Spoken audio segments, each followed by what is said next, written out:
Sud FM. Il est Sud FM. Il est 18h.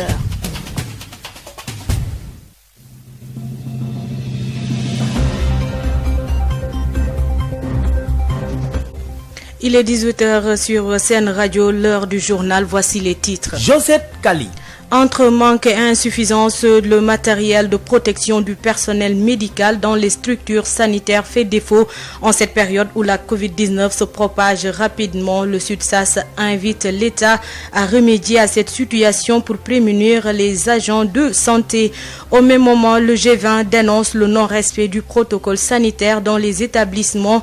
L'organisation syndicale fustige la gestion de cette crise sanitaire par le ministère de l'Éducation nationale et n'exclut pas de mener des activités syndicales si les autorités ne réagissent pas pour mettre les enseignants et les élèves dans de meilleures conditions. Coronavirus, le nombre de cas positifs ne faiblit pas. En l'espace de 24 heures, 265 nouvelles contaminations sont recensées avec 6 décès supplémentaires. L'actualité hors de chez nous sera de mise en sport. Tournoi UFOA, le Sénégal remporte la compétition. Les Lionceaux ont battu les Maliens par 2-0. Ligue africaine des champions, le Teungueth FC chute d'entrée devant l'Espérance de Tunis par 2-1.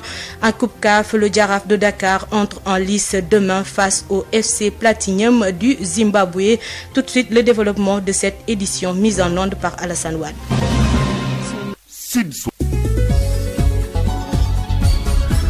Josette Kali. Qui vous dit bonsoir. 6 décès supplémentaires, 265 nouvelles contaminations en l'espace de 24 heures. 172 cas sont issus de la transmission communautaire, dont 24 à Thiès, 9 à Tivaouane et 8 à Mbour. 61 cas graves sont pris en charge dans les services de réanimation. Écoutons le docteur Elhadj Mamadou Ndiaye, directeur de la prévention. Sur 2287 tests réalisés, 265 sont revenus positifs, soit un taux de positivité de 11,59%. Les cas positifs sont répartis comme suit. Nous avons eu 93 cas contacts suivis par nos services. Aucun cas importé n'a été enregistré au niveau de nos différentes portes d'entrée, aériennes, maritimes et terrestres, et 172 cas issus de la transmission communautaire ont été répertoriés et répartis comme suit. 24 dans la commune de Thiès, 9 dans la commune de Tivaouane, 8 à Kaolack, Mariste et Mbour, 7 à Dakar Plateau, 6 au Mamel et à Popenguine, 5 à Louga, 4 à Fatick, Médina, Kébémer et Touba, 3 à Diamniadio, Keur Massar, Petit Mbao, Thiadiaye et Ziguinchor, 2 aux Almadies, Bambey, Diofior, Fann Résidence, HLM, Kolda, Liberté 6, Nord Foire, Ouest Foire, Rufisque, Sacré-Cœur 3, Saint-Louis et Thiaroye Azur. 1 à Amitié 3, Bop, Cité Mixta, Cité Soprim, Darou Mousti, Diourbel, Grand Dakar, Gueule Tapée, Guédiawaye, Guinguinéo, Kédougou, Keur Mbaye Fall, Liberté 5, Matam, Mermoz, Mékhé, Ngor, Ouakam, Parcelles Assainies, Point E, Pout, Richard Toll, Salémata, Sokone, Tambacounda, Thilogne, Tivaouane Peulh, Yoff et Zone B. 272 patients suivis ont été contrôlés négatifs et déclarés guéris. 61 cas graves sont pris en charge dans les services de réanimation. 6 décès ont été enregistrés ce vendredi 12 février 2021. L'état de santé des autres patients hospitalisés est jugé stable. 30 641 cas ont été déclarés positifs, dont 25 162 guéris, 741 décédés et donc 4 737 patients sous traitement. Disponibilité du matériel de protection dans les structures sanitaires. Le secrétaire général du SUTSAS relève des manquements et insuffisances par endroits, surtout avec la rapide propagation de la Covid-19. Mballo Dia Thiam invite l'État à mieux faire car le meilleur moyen pour prémunir le personnel médical, selon lui, nous l'écoutons, il est joint par Hapsa Elimanouane. Ce que je peux dire, c'est qu'au niveau de certains équipements tels que les respirateurs et les oxygénateurs. La question est en train d'être prise en charge bon an mal an. Nous pensons qu'il y a des efforts qui ont été faits, mais compte tenu de la pression forte des malades des populations sur les structures, nous avons aussi quelques déficits par endroit. Maintenant, pour ce qui concerne les travailleurs eux-mêmes, le matériel de protection est constitué de consommables, et vous savez aussi les consommables, on les renouvelle et il n'y en a jamais assez de consommables. Alors ces consommables-là se résument en termes de gants, soit en termes de gants, de masques, de thermoflash. Donc les masques, on doit les porter toutes les 3 heures et s'en débarrasser. Vous voyez la quantité énorme qui doit être réservé à ces catégories de personnel. Nous pensons qu'aussi on doit encore faire des efforts complémentaires pour que le personnel soit mieux protégé que cela. D'autant plus que beaucoup de ces agents commencent à être atteints par la maladie. Non-respect du protocole sanitaire dans les écoles. L'État ne semble pas prendre la pleine mesure de la gravité du contexte et l'urgence de mettre les élèves et les enseignants dans les conditions en conformité avec le protocole sanitaire recommandé, réagit le G20 dans une déclaration. L'organisation syndicale dénonce les manquements notés dans la gestion de la crise par le ministère de l'Éducation nationale et tense les collectivités territoriales. Le G20 menace de mener des actions syndicales d'envergure si les préoccupations ne sont pas prises d'art par les autorités. Babacar Samb. Cette déclaration est d'ailleurs la énième sortie du G20 pour regretter le non-respect du protocole sanitaire dans les écoles et dénoncer l'attitude de l'État et de ses démembrements qui continuent de mettre en danger les élèves et les enseignants face au coronavirus. Momodou Mbaye Tamba, secrétaire général du syndicat des enseignants pour le progrès, la performance et l'innovation, par ailleurs coordonnateur du G20.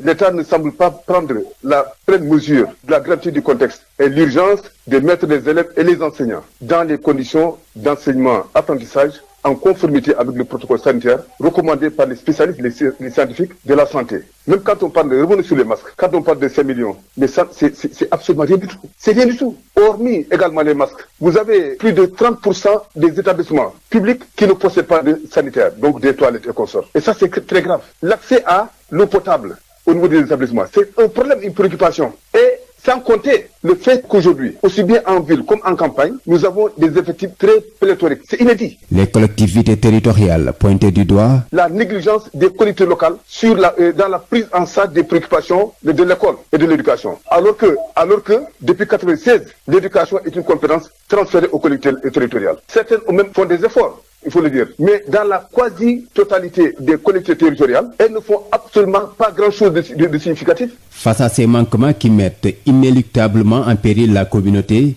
le G20 menace et envisage des actions syndicales. D'envergure, si évidemment des mesures urgentes ne sont pas prises, le G20 risque d'aller très bientôt également vers des actions syndicales d'envergure. Jusqu'à paralyser le système scolaire? Bon, je ne dirais pas paralyser, jusqu'à la résolution, une prise en charge au sérieux des préoccupations que nous posons là. Rappelons que la Covid-19 a déjà fait plus de 740 victimes dans le pays pour plus de 30 600 cas diagnostiqués positifs. Covid-19, toujours face à la progression de la pandémie, le Khalife général des Mourides réitère la suspension des visites et autres rencontres jusqu'à nouvel ordre. La communauté catholique en deuil à Ziguinchor avec la disparition du curé de la cathédrale Saint-Antoine de Padoue, Abbé Damas Koli, est décédé des suites d'un malaise. Plus de détails avec Ignace Ndeye.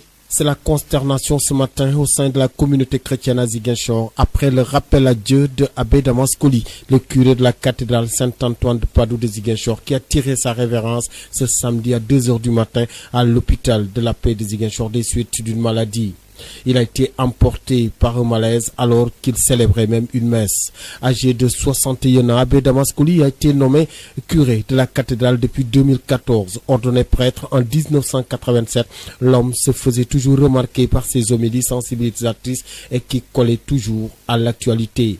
Sa dernière grande sortie remonte d'ailleurs à Noël passé lorsque le prêtre faisait dans la sensibilisation au cours de la messe. Mais nous sommes assez satisfaits parce que nous constatons que les populations, les chrétiens ont respecté les directives.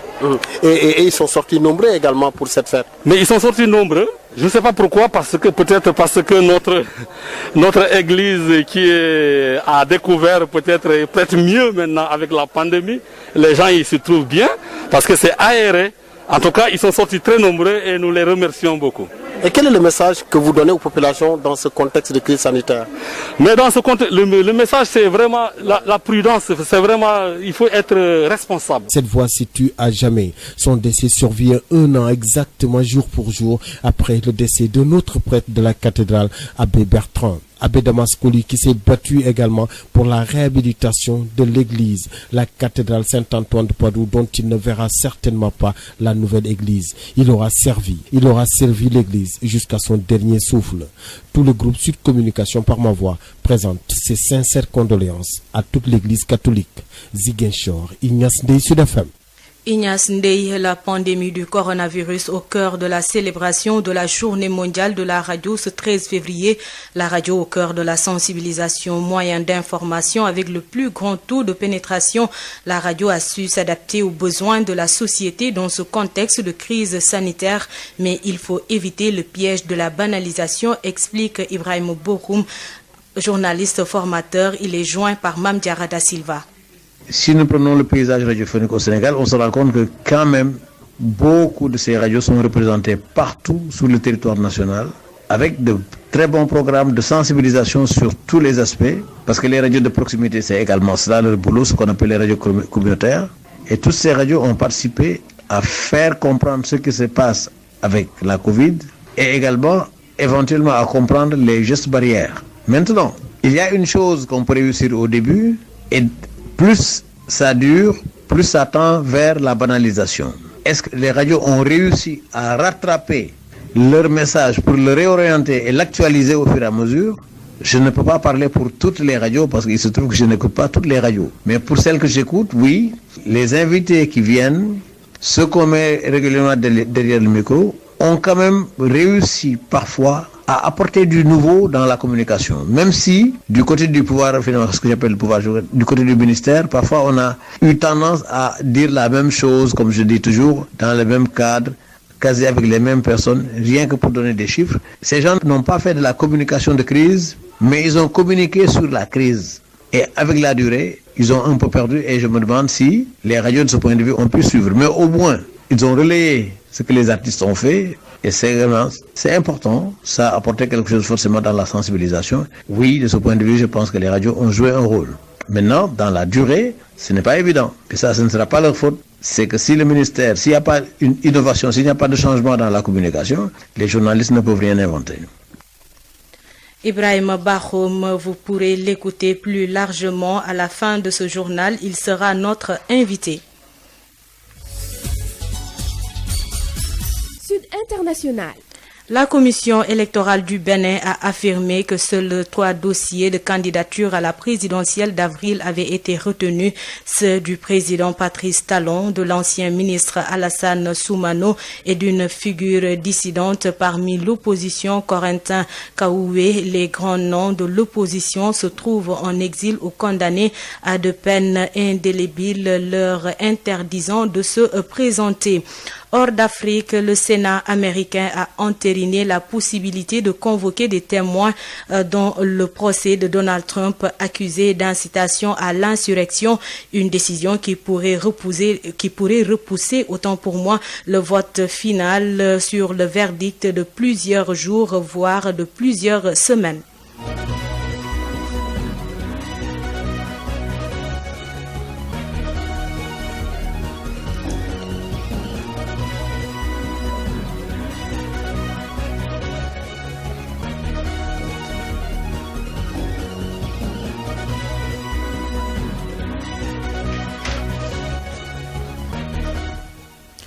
Finale Coupe UFOA U17, le Sénégal remporte le trophée.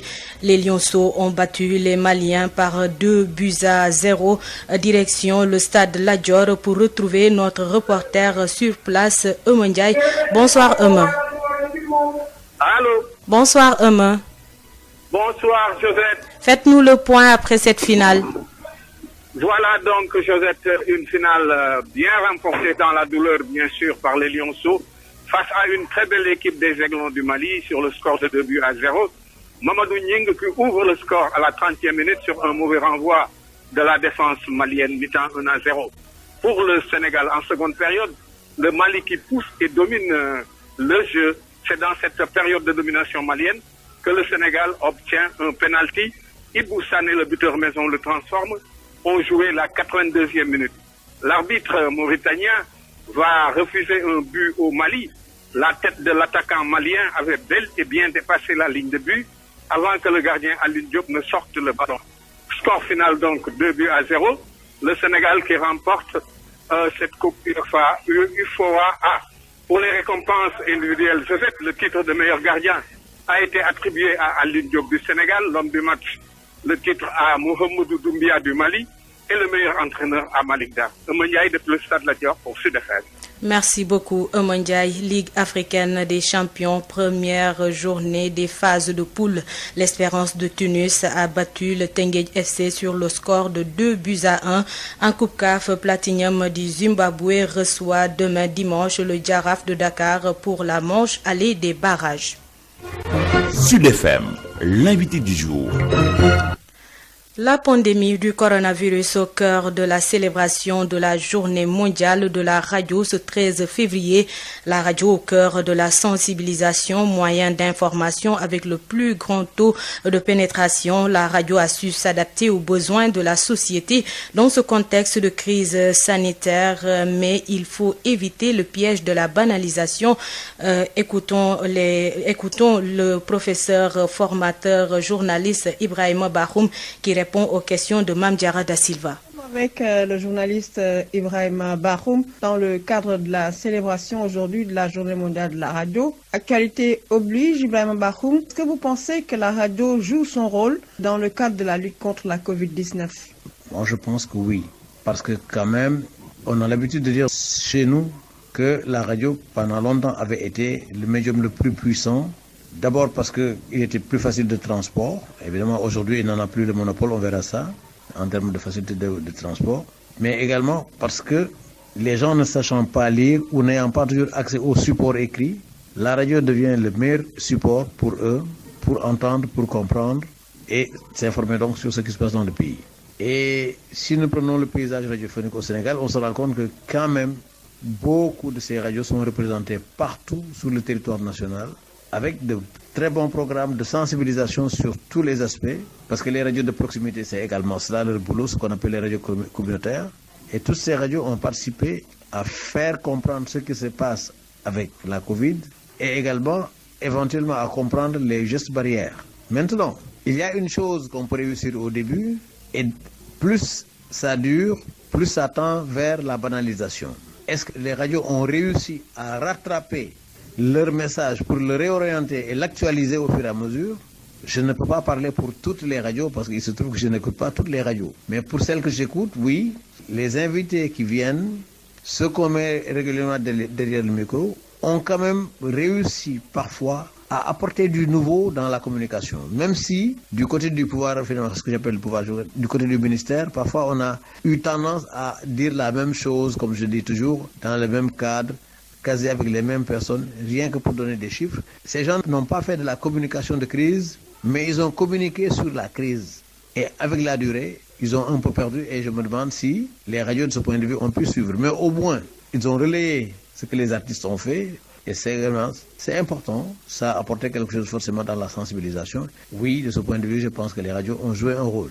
Maintenant, dans la durée, ce n'est pas évident. Et ça, ce ne sera pas leur faute. C'est que si le ministère, s'il n'y a pas une innovation, s'il n'y a pas de changement dans la communication, les journalistes ne peuvent rien inventer. Comme je dis, il est difficile aujourd'hui de juger les radios parce que d'abord, ça va très vite.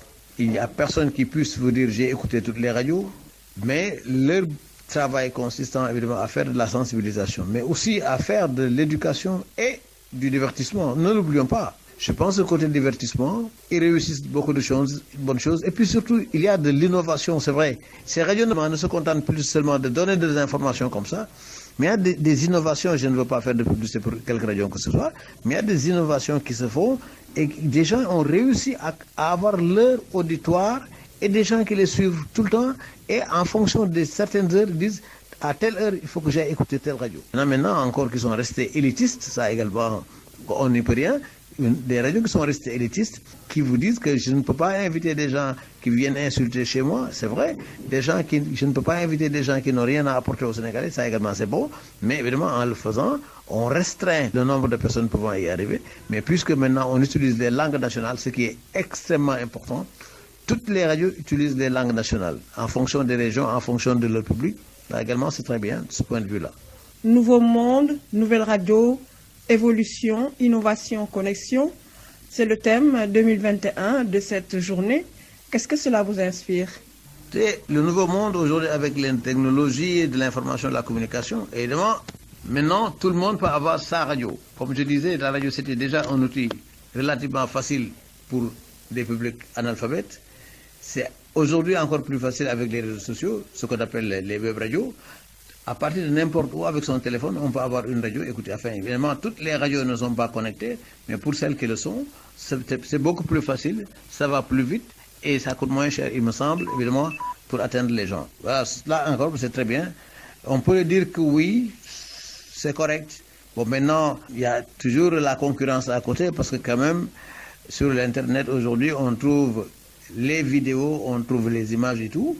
Évidemment, les gens sont plus portés à regarder, écouter en même temps, plutôt qu'à ne faire qu'écouter quand il y a la possibilité de voir exister également à côté. Donc, de ce point de vue, oui, on verra toujours, mais bon, c'est un thème en tout cas d'actualité, on ne peut pas dire autre chose. Le nouveau monde, de nouvelles radios, évolution, innovation, connexion, c'est vrai que tout cela est là, mais encore une fois, je dis, les choses ont tellement changé, il y a tellement de choses qui bougent, que vous ne pouvez pas décider tout de suite que je vais faire la radio de 2021 comme je la faisais en 1981, en 1991 ou même en 2000. Ce n'est plus possible. Merci beaucoup, Ibrahima Bakhoum. Je rappelle que vous êtes journaliste. Josette Kali.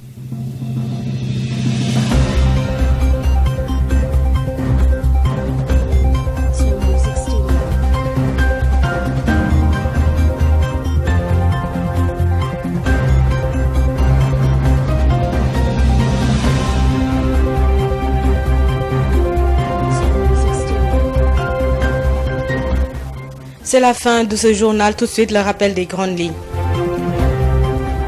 Entre manque et insuffisance, le matériel de protection du personnel médical dans les structures sanitaires fait défaut en cette période où la Covid-19 se propage rapidement.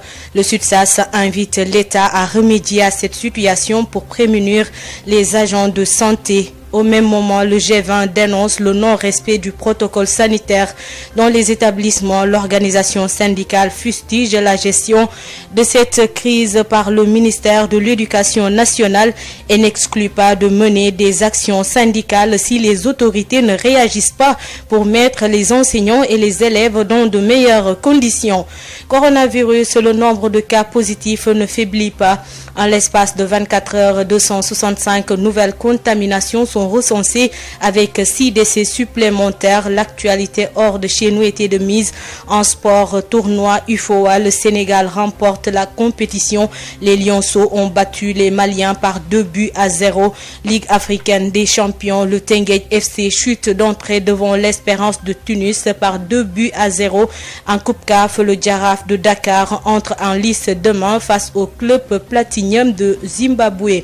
Merci de nous avoir suivis. Bonne suite des programmes sur la 98.5 Sud FM Sen Radio. Josette Kali.